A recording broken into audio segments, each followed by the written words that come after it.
Here she is, a 2004 Toyota Prius, a one-owner car. I bought it new and put a ton of kilometers on it, 537,000 right now. But the car is still in good shape. I've done all the wheel bearings. I had to put in a drive axle on the passenger side, which is a CV joint. Other than that, it's just been brakes and tires and pretty much that type of thing its whole life.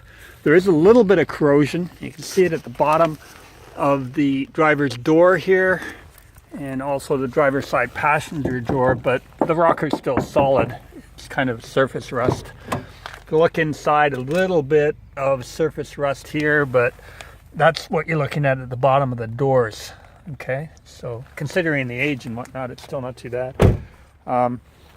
Let's walk around the car. There's really no damage on it. A couple of scuffs here. You may see a couple of marks. That's actually sap from a tree it was under. A little bit of damage back here. We cut a curb. I generally just paint over that, but it's starting to take on a little surface rust. And there is a little rust here just behind that mud flat. But other than that, she's in pretty good shape. Why don't we take a look under the hood? Now the hood release cable broke, and I've just put a temporary wire in here. But let's open up the hood and have a look. Okay, not much to really see here. It's a typical Prius hybrid drive system. There's your internal combustion engine.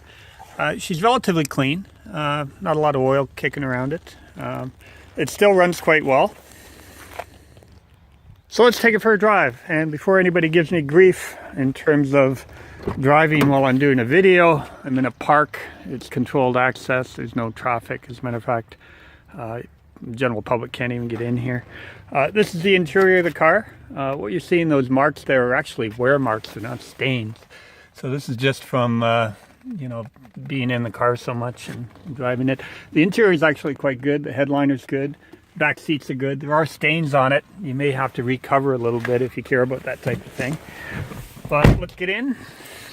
Put the key in. Fire it up.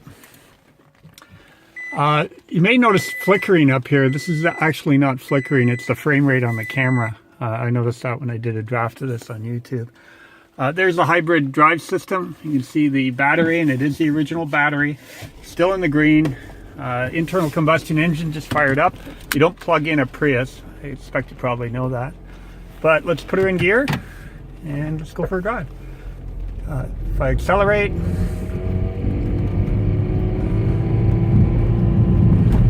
still good acceleration, drives all right. What would it take to safety? The interesting thing, and you notice the check engine light is on, that used to be some kind of an idle throttle code when I looked at it last.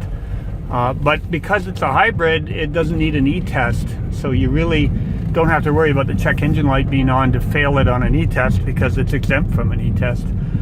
The one thing I do know it will need is the front struts. They were leaking. I basically changed the control arms for the anti-sway bar, but I didn't do anything in regards to the actual struts, and they've gotten to the point where there's no fluid in them now and they're just rattling. I may actually try and get a wrecker, a cheap set, and replace them just to get it by a safety, but obviously the price would go up.